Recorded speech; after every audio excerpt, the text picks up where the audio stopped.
Hello dear students, welcome back to elegant classes. मैं कोमल दायमा पिछले कुछ दिनों से आपको इकोनॉमिक्स पढ़ा रही हूँ ऑन दिस प्लेटफॉर्म, राइट। और आज हम लोगों ने रिवीजन सीरीज की है, ठीक है।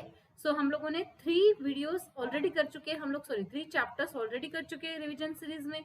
और अभी बचे हुए 2 चैप्टर्स हम लोग अभी कर रहे हैं, ठीक है। सो रिवीजन है इसलिए थोड़ा बिट फास्ट है, बिकॉज इट्स रिवीजन। वैसे आप समझ जाओगे ऐसा तो मुझे लगता है, क्योंकि मैंने बहुत सारे टॉपिक्स जो है वो कंसेप्ट बेस्ड और एकदम इजीली समझाए, तो आई होप आप ये समझ जाओगे। Okay, so let's start with the chapter, right. So हमारा चैप्टर है government budgeting, government budget and the economy, ठीक है। अभी चैप्टर कौन सा कर रहे हैं हम? Government budget and economy. Okay, so what is the budget? So budget is a statement. Budget क्या है? स्टेटमेंट है, ठीक है। Budget is a statement of the estimate of the government and receipts government expenditure, ठीक है। मतलब government के जो रिसिप्ट है, एक्सपेंडिचर और रिसिप्ट, इनका जो हिसाब रखता है उसे बजट कहते हैं, ठीक है। It is known as budget during the financial year. मतलब एक फाइनेंशियल ईयर में कितना गवर्नमेंट का रिसिप्ट और एक्सपेंडिचर हो रहा है, मतलब उसका कितना खर्चा हो रहा है और कितने पैसे वो काम के लिए इस्तेमाल कर रहे हैं, कितना रेवेन्यू उन्हें आ रहा है, ये सबका स्टेटमेंट मतलब एक गवर्नमेंट बजट होता है, ठीक है। इसका मतलब होता है government budget. I hope this is the clear, ठीक है। अभी देखिए, there are 2 types of budget, ठीक है। Revenue budget and capital budget. तो रेवेन्यू बजट में हम देखेंगे revenue receipt, revenue expenditure, capital receipt, capital expenditure, ठीक है। रेवेन्यू रिसिप्ट में 2 types, tax revenue, non tax revenue, ठीक है। और रेवेन्यू एक्सपेंडिचर में plan revenue expenditure, non plan revenue expenditure, okay. And then capital expenditure में plan capital expenditure, non plan capital expenditure, fine. So हम लोग इस table के वाइज ये चैप्टर कवर कर रहे हैं, ठीक है। मतलब इसकी हम रिविजन कर रहे हैं, फाइन। सो रेवेन्यू रिसिप्ट, ठीक है। देखिए revenue receipts, revenue receipts are those receipts that do not lead to claim on the government, ठीक है। मतलब ऐसे रिसिप्ट जो गवर्नमेंट पे क्लेम नहीं है, ठीक है। गवर्नमेंट पे क्लेम नहीं, do not lead to claim on the government, ठीक है। इसको हम शॉर्ट में एक सिंपल लैंग्वेज में समझने की कोशिश, what is the mean by revenue receipt? So what exactly it means, इसका एग्जैक्टली मतलब ये कि ये गवर्नमेंट पे कोई लायबिलिटीज क्रिएट नहीं करती, ठीक है। कोई लायबिलिटीज क्रिएट नहीं करती और कोई असेट्स भी गवर्नमेंट की क्रिएट नहीं करती, ठीक है। This is known as revenue receipt. Revenue receipt का मतलब है कि ये गवर्नमेंट पे कोई लायबिलिटीज क्रिएट नहीं कर रही है और ना ही कोई असेट्स क्रिएट कर रही है, ठीक है। समझ गए आप? तो जो रेवेन्यू रिसिप्ट होते हैं वो 2 इसमें होते हैं, tax revenue, non tax revenue, ठीक है। And then the tax revenue is divided into direct tax and indirect tax. So what is the meaning of tax revenue, non tax revenue? इसका मतलब क्या है ये भी एक बार देख लेते हैं रिवीजन में, क्योंकि अगर बाय चांस इस पर कोई टर्म पूछी जाए तो आप इसे आसानी से सॉल्व कर पाए, ठीक है। ऐसा हो सकता है कि आपको पूछा जा सकता है give the difference between revenue receipt and capital receipt, ठीक है। 2 या 3 मार्क के लिए सवाल आ सकता है, तो प्लीज इसे ध्यान से पढ़िए और इसको रिविजन अच्छे से कीजिए। ओके, एक बार आप वीडियोस देख लेते हैं तो मुझे नहीं लगता आपको कुछ अलग से करने की जरूरत है, ठीक है, क्योंकि रिविजन के लिए वीडियोस आर सफिशिएंट, फाइन। सो चलिए देखते हैं कि टैक्स रेवेन्यू और नॉन टैक्स रेवेन्यू का मतलब क्या है। सो टैक्स रेवेन्यूज मतलब ये ऐसे रेवेन्यूज है जो इंपॉर्टेंट होते हैं, इंपॉर्टेंट कंपोनेंट्स है, ठीक। सो टैक्स रेवेन्यू मतलब ये बहुत इंपॉर्टेंट कंसेप्ट है, किसमें? रेवेन्यू कलेक्शंस में, ठीक है। ये डायरेक्ट टैक्सेस में इंक्लूड होती है, इनडायरेक्ट टैक्सेस होते हैं, इसमें कस्टम ड्यूटी होती है and many other things. And non tax revenue मतलब जो गवर्नमेंट क्या करती है, गवर्नमेंट मनी जनरेट करती है, ठीक है। जो पैसा गवर्नमेंट जनरेट करती है उसे कहते हैं नॉन टैक्स रेवेन्यूज, ठीक है। तो ये अदर देन टैक्सेस से जमा करती है, ठीक है। नॉन टैक्स रेवेन्यूज मतलब गवर्नमेंट इसे अदर देन टैक्स के फॉर्म में जमा करती है, ठीक है। समझ गए आप लोग? चलिए, so the tax revenue is divided into direct tax and indirect tax. तो डायरेक्ट टैक्स मतलब जो हम डायरेक्टली पे करते हैं, जैसे जीएसटी, ठीक है, वाटर टैक्स, बहुत बार हम वाटर टैक्स देते हैं, राइट। तो ये सब हम डायरेक्टली पे करते हैं। और इनडायरेक्ट टैक्सेस मतलब ये हम अलग अलग फॉर्म में पे करते हैं। फॉर एग्जाम्पल, अगर हम चॉकलेट लेने मार्केट में गए तो हम कोई टैक्स उस पर पे करते हैं क्या? नहीं करते हैं, बट उस रेट में ही उसका टैक्स भी इंक्लूड होता है, ठीक है। हमें क्या लगता है कि चॉकलेट 10 रुपए की और उस पर कोई टैक्स नहीं है, बट ऐसा नहीं होता, उस रेट में ही उसका टैक्स भी इंक्लूड होता है, ठीक है। So this is a non tax जो हम पर लगता है, सॉरी इनडायरेक्ट टैक्स जो हम पर लगता है, ठीक है, फाइन। चलिए आगे बढ़ता है। अभी हम देखते हैं रेवेन्यू एक्सपेंडिचर, ठीक है। सो रेवेन्यू एक्सपेंडिचर क्या है? Expenditure incurred for purposes other than the creation of physical और फाइनेंशियल असेट। मतलब हमें कोई फिजिकल या फाइनेंशियल असेट क्रिएट नहीं करते, मतलब ऐसा एक्सपेंडिचर जो हम फिजिकल और फाइनेंशियल असेट को क्रिएट करने के लिए नहीं यूज करते, ठीक है, सेंट्रल गवर्नमेंट के। ऐसा एक्सपेंडिचर जो एक्सपेंडिचर तो हो रहा है लेकिन वो फिजिकल और financial asset of central government create करने के लिए नहीं हो रहा है। This is directly given from your NCERT, ठीक है। एनसीईआरटी की सेम लैंग्वेज है और यही सेम मैंने डेफिनेशन दी क्योंकि एग्जाम में आपको यही पूछी जा सकती है, ठीक है। सो अभी इसके टू टाइप्स है, plan expenditure and non plan expenditure. So what is this? अभी ये देखते हैं कि plan expenditure and non plan expenditure का मतलब क्या होता है, ठीक है। हम रिवीजन कर रहे हैं तो ऑफकोर्स इसके मीनिंग तो हमें पता ही होनी चाहिए, क्योंकि ये आपको पूछा जा सकता है फॉर द डिफरेंस, या फिर 1 राइटिंग में 2 राइटिंग में explain plan expenditure non plan expenditure, ठीक है। 2 मार्क के लिए 3 मार्क के लिए क्वेश्चन आ सकते हैं, फाइन। चलिए देखते हैं plan and non plan expenditure. देखिए, तो बजट में जब हम लोग प्लान करते हैं, ठीक है, बजट क्या होता है, एक स्टेटमेंट होता है कि हम कितना पैसा खर्च कर रहे हैं। तो ये सब कुछ बजट में प्लान होता है कि हमें कितना पैसा खर्च करना है, तो ये आ जाता है प्लान एक्सपेंडिचर में, ये कहा जाता है प्लान एक्सपेंडिचर में। बट नॉन प्लान एक्सपेंडिचर क्या होता है, ऐसी चीजें जो प्लान एक्सपेंडिचर में इंक्लूड नहीं है। सपोज गवर्नमेंट ने कुछ पैसा रखा है नॉन प्लान एक्सपेंडिचर के लिए विच इज अनफोर्सीन, ठीक है। जो अनफोर्सीन सिचुएशंस है उस वक्त के लिए उस वक्त जो एक्सपेंडिचर होता है वो नॉन प्लान एक्सपेंडिचर होता है। मतलब वो प्लान एक्सपेंडिचर में इंक्लूड होता है क्या, नहीं होता है। ओके फाइन, चलिए नेक्स्ट स्लाइड देखते हैं। Capital receipts, all those receipts of the government which create liability or reduce financial asset are termed as capital receipts, ठीक है।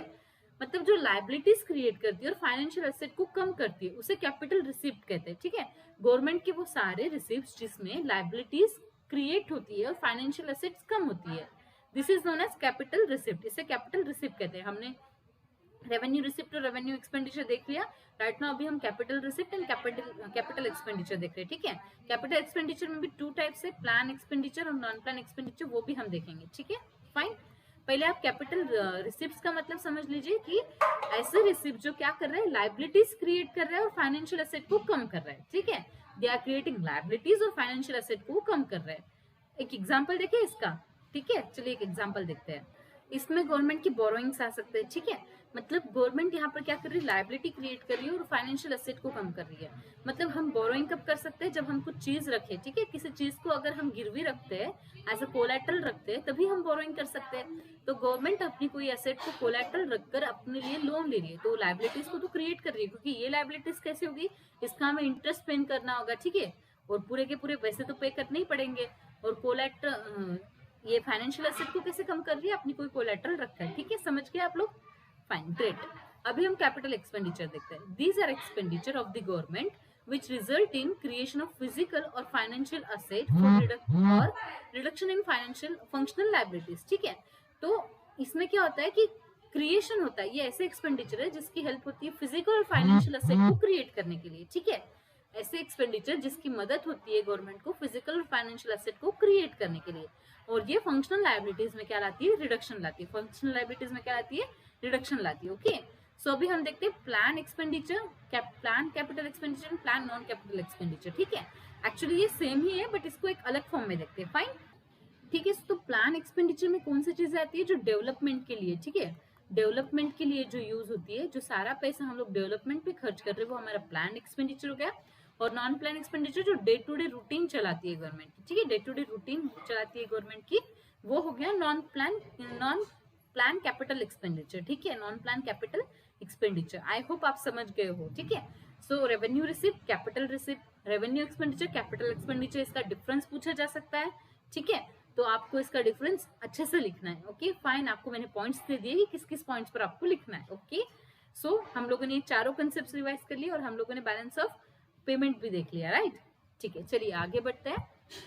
This is the types of budget, ठीक है। ये क्या है, टाइप्स ऑफ बजट। कितने टाइप्स ऑफ बजट है India में, ठीक है, कितने टाइप्स ऑफ बजट है इंडिया में, according to you 3 types of budget, ठीक है। सभी तरफ 3 टाइप्स ऑफ बजट होते हैं, इंडिया में नहीं, ओवरऑल 3 टाइप्स ऑफ बजट होते हैं।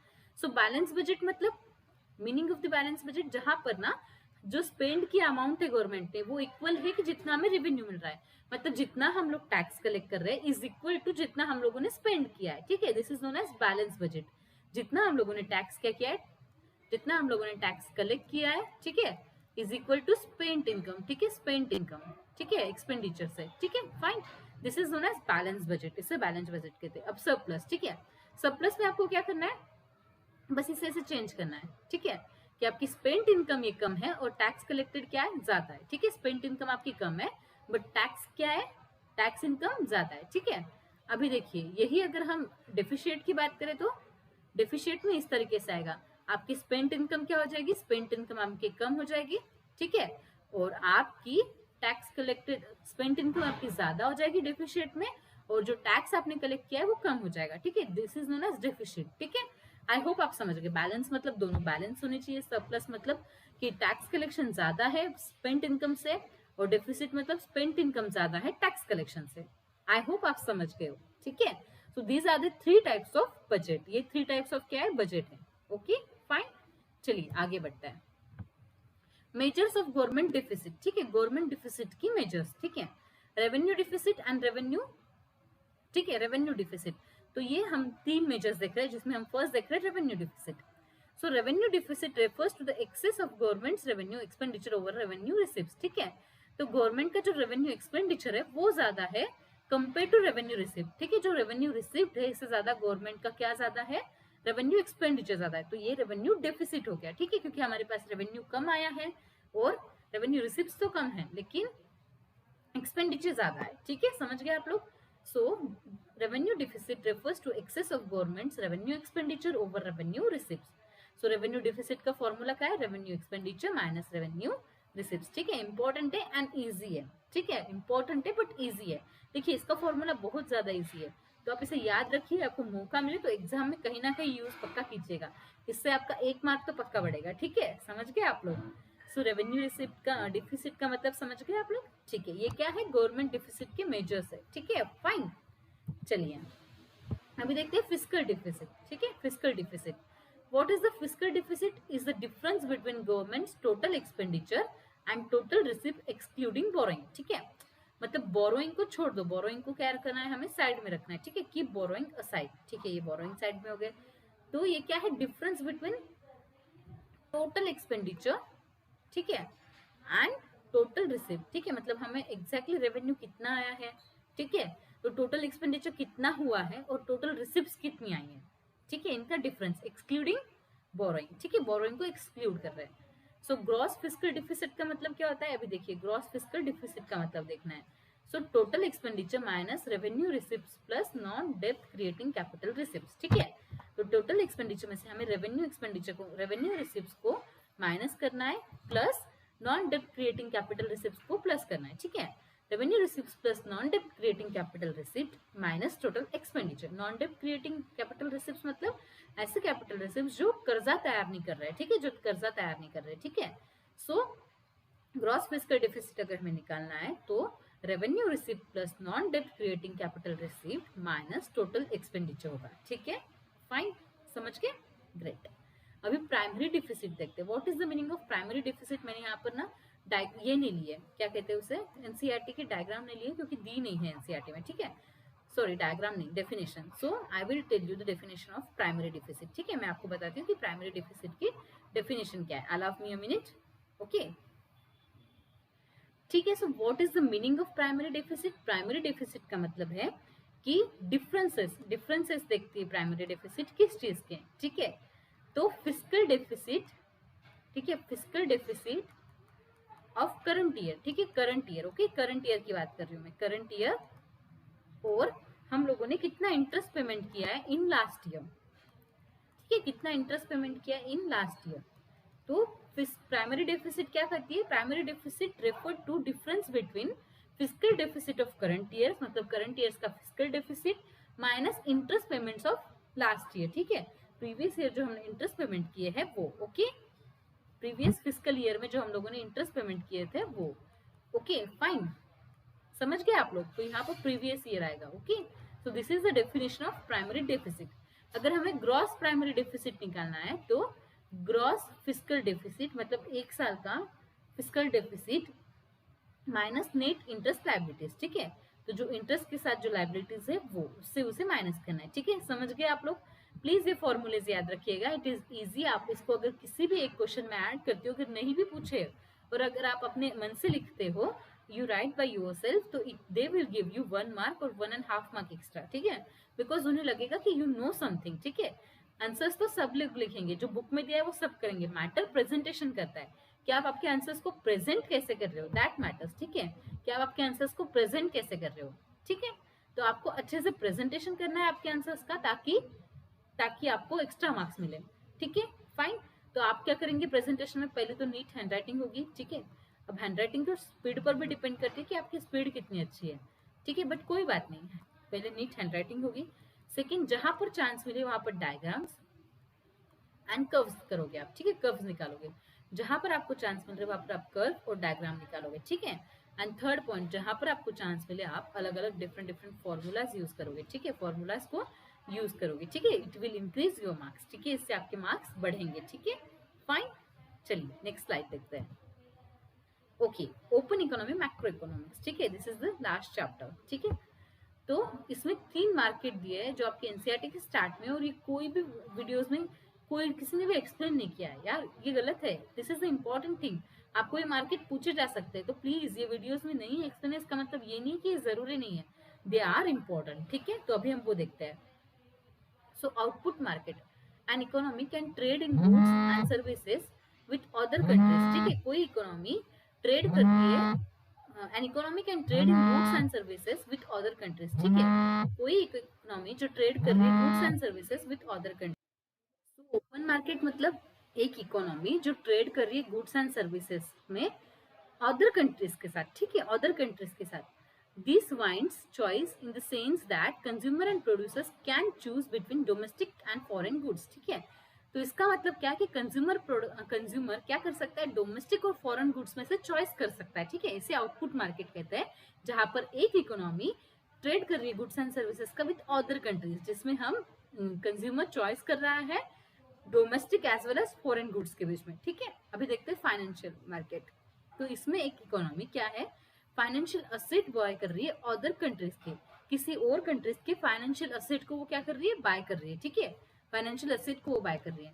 This give investor the opportunity to choose between domestic and foreign assets, ठीक है। तो ये इन्वेस्टर्स को अपॉर्चुनिटी दे रही है कि आप डोमेस्टिक और फॉरेन असेट्स को क्या कर रहे हो, दोनों में से किसी एक को चूज कर रहे हो, ठीक है, एक तो डोमेस्टिक असेट्स को चूज कर रहे हो या फिर फॉरेन असेट्स को। ये इन्वेस्टर को चांस मिल रहा है कि आप फॉरेन असेट्स में चूज इन्वेस्ट कीजिए या डोमेस्टिक असेट्स में इन्वेस्ट कीजिए, okay.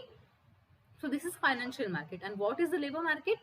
Labor market means firms can choose where to locate production and workers to choose where to work. मतलब ये फर्म्स के हाथ में कि वो चूज कर सकते हैं कि उन्हें अपनी कंट्री में करना है या फिर किसी और कंट्री में जाकर प्रोडक्शन स्टार्ट करना है, ठीक है।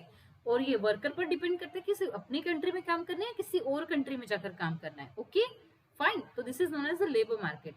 There are various immigration laws which restrict the movement of labour between countries, ठीक है। तो ऐसे बहुत सारे लॉज है जो रेस्ट्रिक्ट करते हैं उनकी मूवमेंट्स को, बट वो अलग है, ठीक है, वो अलग है और वो आपके लिए जरूरी नहीं है, फाइन, ठीक है, समझ गए आप लोग। चलिए आगे बढ़ते हैं। तो ये तीनों मार्केट बहुत जरूरी है, इन तीनों पे से आपको क्वेश्चन आ सकता है, तो इसे बस एक बार रिवाइज कर लीजिए। मैंने आपको बता दिया, it is enough, it is more than enough, इससे ऊपर आपको करने की जरूरत नहीं है, सो it is enough, okay, fine. चलिए आगे बढ़ते हैं।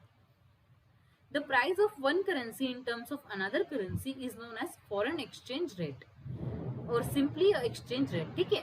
तो एक करेंसी की price in terms of another currency, ठीक है, एक करेंसी की price in terms of another currency, इसे कहते हैं फॉरेन एक्सचेंज रेट, ठीक है, इसे कहते हैं foreign exchange rate, okay, fine, समझ गए आप लोग। चलिए, so there are 3 types of foreign exchange rate, fixed exchange rate, floating exchange rate and manage floating exchange rate, ठीक है। 3 टाइप से, कौन से, fixed exchange rate, floating exchange rate and manage floating exchange rate. So let's see कि इनका मतलब क्या है, ठीक है, रिवीजन कर रहे हैं तो ऑफकोर्स इसका मीनिंग भी देख लेते हैं, ठीक है, फाइन। चलिए देखते हैं, ठीक है। तो फिक्स्ड एक्सचेंज रेट मतलब कि एक करेंसी की वैल्यू, ठीक है, वन करेंसी की वैल्यू, कोई भी एक करेंसी की वैल्यू ये टाइड है विद अनदर करेंसी वैल्यू, ठीक है, टाइड है विद अनदर करेंसी वैल्यू, मतलब इसमें चेंजेस नहीं आ सकते, ठीक है, इसमें ज्यादा चेंजेस नहीं आ सकते। एक करेंसी की वैल्यू ये टाइड है विद अनदर करेंसी वैल्यू, ठीक है, अनदर करेंसी वैल्यू के साथ ये क्या है, टाइड है, this is known as fixed exchange rate, ठीक है। तो इसमें कुछ मेरिट्स और डिमेरिट्स है फिक्स एक्सचेंज रेट के, ठीक है, तो वो देखें कि इसके मेरिट्स और डिमेरिट्स क्या है, एक्चुअली ये पूछे जाते हैं, ठीक है। सो लेट्स सी दैट, ओके। तो फिक्स्ड एक्सचेंज रेट को सेट कौन करता है, गवर्नमेंट सेट करती है, ठीक है, गवर्नमेंट सेट करती है फिक्स्ड एक्सचेंज रेट, ठीक है, जो चेंज नहीं होता, ठीक है। सो इसके मेरिट्स क्या होंगे कि स्टेबिलिटी लाएगी एक्सचेंज रेट में, ठीक है, एक्सचेंज रेट में क्या होगी, स्टेबिलिटी होगी, मतलब बार बार एक्सचेंज रेट गिरेगा, कम होगा, ऐसा नहीं होगा, एक स्टेबिलिटी होगी एक्सचेंज रेट में, ठीक है। सो जिससे प्रोमोट होगा कि हम ज्यादा से ज्यादा बाहर की चीजें खरीदें या वो लोग हमारी चीजें खरीदे, ठीक है। इससे प्रमोट होगा कि वो लोग हमारी चीजें खरीदे या हम उनकी। फिर ऐसा होता है कि आज भाव कुछ और है, ठीक है, आज एक्सचेंज रेट कुछ और है, डॉलर का एक्सचेंज रेट कुछ और है, ठीक है, आज नहीं कल देखते, कभी तो एक्सचेंज रेट कम होगा, ठीक है। तो ऐसे होते होते हम बहुत सी चीजों को डिले करते हैं। तो इसमें क्या होगा, प्रमोशन होगा कि हम चीजें को खरीदे, ठीक है, चीजों को खरीदे। और इससे स्पेक्युलेटिव जो स्पेक्युलेटिव मेथड्स होती है वो भी कम होती है, स्पेक्युलेटिव एक्टिविटीज भी कम होती है, ठीक है, एक्सचेंज रेट स्टेबल होने की वजह से। Fine. And no free market, मतलब कोई फ्री मार्केट नहीं होता है, ठीक है, फ्री मार्केट नहीं होता है। लेकिन अभी ये देखिए इसके डीमेरिट्स क्या है कि लोग क्या करते हैं, ह्यूज गोल्ड रिजर्व रख देते हैं, ठीक है, ह्यूज गोल्ड रिजर्व रिक्वायर्ड होते हैं फिक्स्ड एक्सचेंज रेट के लिए। गवर्नमेंट को ह्यूज फिक्स्ड रेट में गवर्नमेंट को ह्यूज गोल्ड रिजर्व्स की रिक्वायरमेंट होती है, ठीक है, वो जब बहुत ज्यादा गोल्ड रिजर्व्स उनको रखने पड़ते हैं तब उनका आंकड़ा फिक्स्ड एक्सचेंज रेट की तरफ मुड़ता है, ठीक है, फाइन। और क्या प्रॉब्लम्स होती है, डिफिकल्टी होती है एक्सचेंज रेट को फिक्स करने में। मतलब हम लोग सोचते हैं ना कि अब ये तो चेंज नहीं होने वाला है, तो चेंज हम जब सेट करते हैं उसी वक्त हमें बहुत सी चीजें सोच कर इसे सेट करना पड़ता है, तो डिफिकल्टी होती है एक्सचेंज रेट सेव करने में, ठीक है, समझ गए आप लोग। So this is the fixed exchange rate, ठीक है। अभी फ्लोटिंग एक्सचेंज रेट के बारे में जानते हैं। फ्लोटिंग एक्सचेंज रेट मतलब जिसको हम समय समय पर क्या कर सकते हैं, चेंज कर सकते हैं, ठीक है, जिसको हम समय समय पर क्या कर सकते हैं, चेंज कर सकते हैं। Okay, this is known as floating exchange rate. But ये फिक्स कैसे होता है, फ्लोटिंग एक्सचेंज रेट फिक्स कैसे होता है? ये फिक्स होता है कि मार्केट में कितनी सप्लाई और कितनी डिमांड हो रही है, मार्केट सप्लाई और डिमांड पर बेस होता है, ठीक है। तो इसके मेरिट्स क्या है, इसके मेरिट्स है कि ये इक्विलिब्रियम को अचीव करने में मदद करता है, ठीक है, इक्विलिब्रियम को अचीव करने में मदद करता है, ठीक है। और हमें बहुत ज्यादा गोल्ड रिजर्व्स की जरूरत नहीं पड़ती, ठीक है, बहुत ज्यादा गोल्ड रिजर्व्स की जरूरत पड़ती है क्या, नहीं पड़ती। Okay, these are the two merits. और भी कुछ है, देखते हैं। इसमें ऑफ कोर्स हमें फ्री मार्केट मिलता है, ठीक है, इसमें फ्री मार्केट मिलता है। ओके, तो कोई कंट्रोल नहीं होता, कोई कंट्रोल नहीं होता, तो ये क्या है, इसका मेरिट है। Okay, fine. Then another is no problem of under revaluation और ओवर रिवैल्यूएशन, ठीक है, अंडर डिवैल्यूएशन और ओवर रिवैल्यूएशन का कोई प्रॉब्लम यहाँ पर नहीं होता, फाइन। बट इसके डीमेरिट्स क्या है, जो उसके मेरिट्स थे ये इसके डीमेरिट्स है। वो कैसे कि जो एक्सचेंज रेट है वो फिक्स होता है, ठीक है।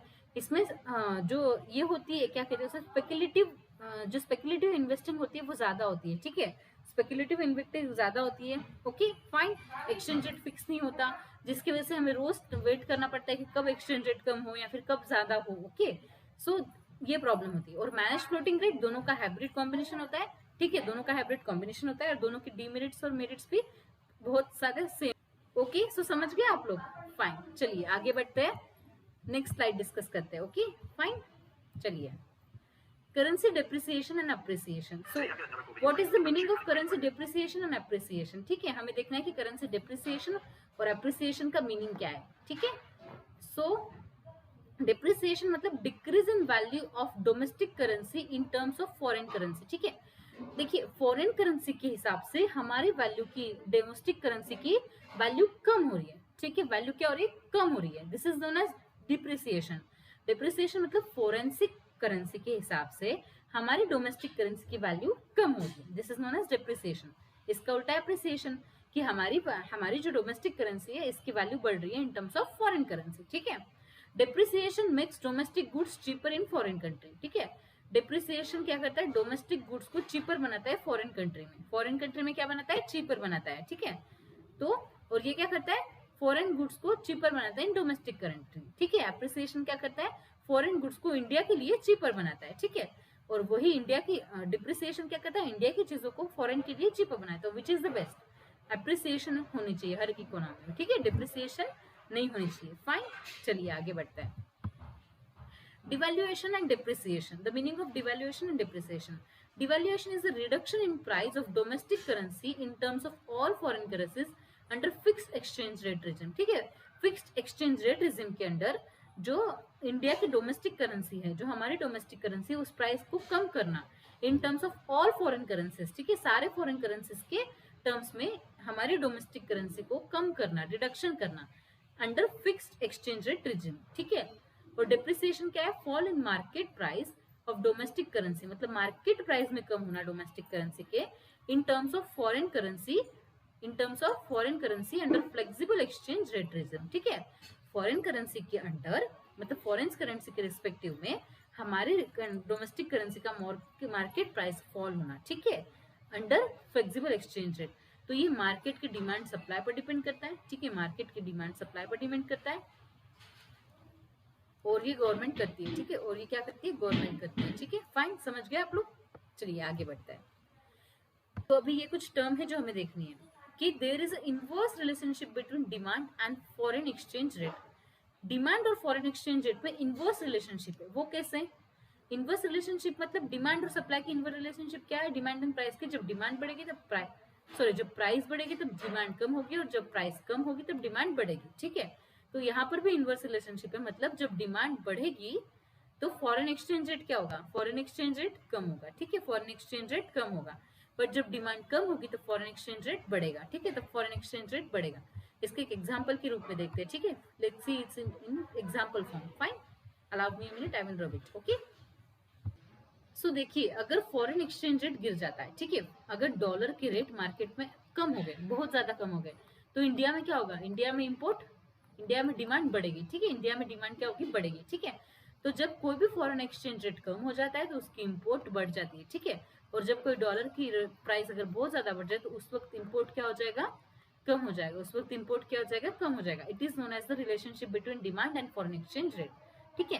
There is a direct relationship between supply of foreign exchange and foreign exchange rate, ठीक है, डायरेक्ट रिलेशनशिप है supply of foreign exchange and foreign exchange rate के बीच में। वो कैसे? वो कैसे?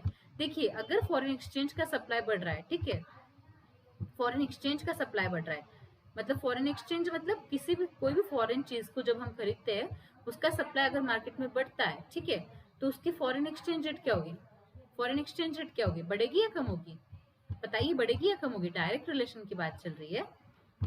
सो फॉरेन एक्सचेंज और foreign exchange rate, supply of foreign exchange और फॉरेन एक्सचेंज रेट का कैसे मैटर होता है, ठीक है। अगर फॉरेन एक्सचेंज गिर गया, ठीक है, फॉरेन एक्सचेंज रेट क्या हो गया? कम हो गया, ठीक है, क्या हो गया? कम हो गया, ओके। तो उस वक्त इंडिया की जो गुड्स एंड सर्विसेज है उसका क्या होगा? इंडिया की जो गुड्स एंड सर्विसेज है वो बढ़ेगी, ठीक है, उनकी प्राइस, उनकी कीमत बढ़ेगी मार्केट में, ठीक है, क्योंकि फॉरेन एक्सचेंज रेट क्या हो गया? फॉरेन एक्सचेंज रेट कम हो गए, ठीक है। तो this is the direct relation, ठीक है, ये है डायरेक्ट रिलेशन इनके बीच में। तो ये जो गुड्स एंड सर्विसेज है इनकी प्राइस क्या हो जाएगी? ज्यादा हो जाएगी ना, इनकी प्राइस ज्यादा हो जाएगी क्योंकि फॉरेन एक्सचेंज कम हो गया है। तो जिस कंट्री का फॉरेन एक्सचेंज कम हो गया उस कंट्री में एक्सपोर्ट क्या हो गए? एक्सपोर्ट भी कम हो जाएंगे, एक्सपोर्ट भी क्या हो जाएंगे? कम हो जाएंगे, ठीक है। So this is the direct relationship between supply of foreign exchange rate, sorry, supply of foreign exchange and foreign exchange rate, okay. Equilibrium rate of exchange मतलब जब demand and supply of foreign currency is equal, ठीक है। Equilibrium rate of exchange मतलब किसी भी country का demand, मतलब उस कंट्री के सामान की डिमांड और उस कंट्री के सामान की सप्लाई सेम हो, इक्वल हो, तो it leads to equilibrium rate of exchange, ठीक है। ये इंपॉर्टेंट था, आई होप आपको समझ में आ गया, ठीक है। आपको सब कुछ समझ में आ रहा है, रिवीजन बहुत अच्छे से हो रही होगी क्योंकि मैंने हर एक पॉइंट को अच्छे से एक्सप्लेन किया है, फाइन। अभी बैलेंस ऑफ पेमेंट करते हैं। ये क्या है? स्टेटमेंट है जो रिकॉर्ड करता है सारे economic transaction of the country with rest of the world, ठीक है। ये एक अकाउंट है या फिर एक रिकॉर्ड है जो क्या करता है? सारे economic transaction of a country को रिकॉर्ड करता है with rest of the world, ठीक है। सो बैलेंस ऑफ ट्रेड मतलब the balance of trade is a difference between countries export and import of the goods, ठीक है। बैलेंस ऑफ ट्रेड क्या है? कि एक कंट्री के एक्सपोर्ट और इंपोर्ट ऑफ गुड्स में का डिफरेंस देखता है, ठीक है, डिफरेंस देखता है, ठीक है। So favorable balance of trade also known as trade surplus, ठीक है, when a country export more goods than its import, अगर हम एक्सपोर्ट ज्यादा कर रहे हैं, ठीक है, अगर हम एक्सपोर्ट ज्यादा कर रहे हैं देन इंपोर्ट, ठीक है, देन इंपोर्ट, तो ये क्या हो गया हमारे लिए? सरप्लस ट्रेड हो गया। क्या हो गया? सरप्लस ट्रेड, ठीक है। अगर हम एक्सपोर्ट ज्यादा कर रहे हैं देन इंपोर्ट तो हमारे लिए ये सरप्लस ट्रेड हो गया, फाइन। अ ट्रेड डेफिसिट ऑकर्स, अभी डेफिसिट देखना है, when countries imports exceed it's export, ठीक है। तो कंट्री का इंपोर्ट क्या होगा? एक्सीड होगा, ठीक है, कंट्री का इंपोर्ट क्या होगा? एक्सीड होगा। कैसे? देखिए, इंपोर्ट ज्यादा हो रहा है बट एक्सपोर्ट कम हो रहा है, तो this is known as deficit trade, ठीक है, इसे कहते हैं डेफिसिट ट्रेड, ठीक है। An equilibrium of trade is one which with the value of import by the foreign country is exactly equal to value of imports by the home country, ठीक है। मतलब हम फॉरेन कंट्री को जितना import कर रहे हैं, ठीक है, फॉरेन कंट्री में जितना इंपोर्ट कर रहे हैं उतना ही इंपोर्ट हमारे कंट्रीज का, हमारे होम कंट्री का भी हो रहा है, ठीक है, उतनी वैल्यू ऑफ इंपोर्ट हमारे होम कंट्री की भी हो रही है। सो it is an equilibrium of TOT, ठीक है, इसे इक्विलिब्रियम ऑफ टीओटी कहते हैं, ओके, फाइन, समझ गए आप लोग। चलिए आगे बढ़ता है।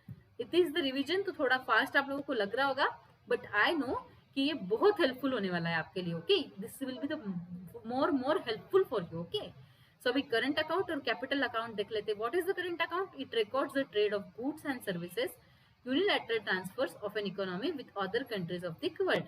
मतलब गुड्स एंड सर्विसेज और unilateral transfer. So what is the meaning of unilateral transfer? बताइए इसका मतलब क्या होता है. हम जो गिफ्ट डोनेशंस रिसीव करते हैं, इसको यूनिलैटरल ट्रांसफर कहते हैं. इसको यूनिलैटरल ट्रांसफर कहते हैं. फाइन, समझ गए आप लोग? चलिए ठीक है. तो करंट अकाउंट में क्या रिकॉर्ड होता है? सारे गुड्स एंड सर्विसेज और यूनिलैटरल ट्रांसफर्स. ठीक है. कैपिटल अकाउंट देखते हैं. It records all such transactions between resident of a country and rest of the world which cause a change in asset and liabilities of resident of a country or its government. ठीक है. तो ये सारे transactions को record करता है जो एक रेसिडेंट, मतलब कोई भी कंट्री का रेसिडेंट और उसके रहे हुए रेस्ट ऑफ द वर्ल्ड के साथ, मतलब मैं अगर किसी वर्ल्ड के साथ ट्रांजैक्शन कर रही हूँ तो मेरे सारे रिकॉर्ड्स कैपिटल अकाउंट में सेव हो गए. ठीक है. और इसमें ये भी कैप्चर होता है कि चेंज असेट्स और लाइबिलिटीज में क्या चेंज आ रही है किसी रेसिडेंट की कंट्री की या ओवरऑल गवर्नमेंट के. ठीक है, कि किसी इंसान के असेट्स और उसके लाइबिलिटीज में क्या चेंज आ रहे हैं with respect to world of resident of that country और गवर्नमेंट ऑफ दैट कंट्री. ठीक है, समझ गए आप लोग? So it is the important current account and capital account, दोनों पर भी सवाल पूछे जा सकते हैं. सो प्लीज इसे अच्छे से कर जाइएगा. Okay. Equilibrium in BOP, balance of payment में इक्विलिब्रियम. ठीक है. तो ये कब होता है? जब current account balance plus capital account balance is equal to 0. ठीक है. जब करंट अकाउंट बैलेंस और capital account balance is equal to 0 होता है तो इक्विलिब्रियम इन बीओपी होता है. तब क्या होता है? इक्विलिब्रियम इन बीओपी होता है. ठीक है. No movement for official reserve of central bank, लेकिन इसमें हमें कोई मूवमेंट नहीं करनी है official reserve of central bank की. ठीक है, कोई मूवमेंट नहीं होगी official reserve of central bank की. What is the disequilibrium of BOP? ठीक है, what is the disequilibrium of BOP? I will tell you with definition. Okay. तो ये कब होता है कि कोई कहीं सरप्लस है. ठीक है, एक तो हमारे और उनके अकाउंट में सरप्लस है या डेफिसिट है, तो तब डिसइक्विलिब्रियम होता है. ठीक है, सरप्लस है तो इट्स गुड, बट डेफिसिट है तो इट्स बैड. ठीक है, तो इसके लिए हमें कुछ मेजर्स लेने चाहिए जो ऑलरेडी आरबीआई लेती आई है. ठीक है, जो ऑलरेडी आरबीआई लेती आई है. फाइन. तो आई होप आपको ये वीडियो समझ में आई हो. हम लोगों ने आपका सारा सिलेबस जो है कवर कर लिया है. ठीक है, हम लोगों ने आपका सारा सिलेबस कवर कर लिया है रिविजन का. तो आप इसे देख कर जाइए, आपको सारी कंसेप्ट अच्छे से याद आएगी, आई एम श्योर. ठीक है, मैं आपको गारंटी देती हूँ कि अगर आप ये वीडियो देख रहे हो तो आपकी सारी कंसेप्ट क्लियर हो चुकी है. So thank you so much for watching the video and all the best everyone. ठीक है, आप लोगों को बहुत बहुत बहुत बधाई है. ठीक है, all the best. Okay, for your exam. Thank you so much.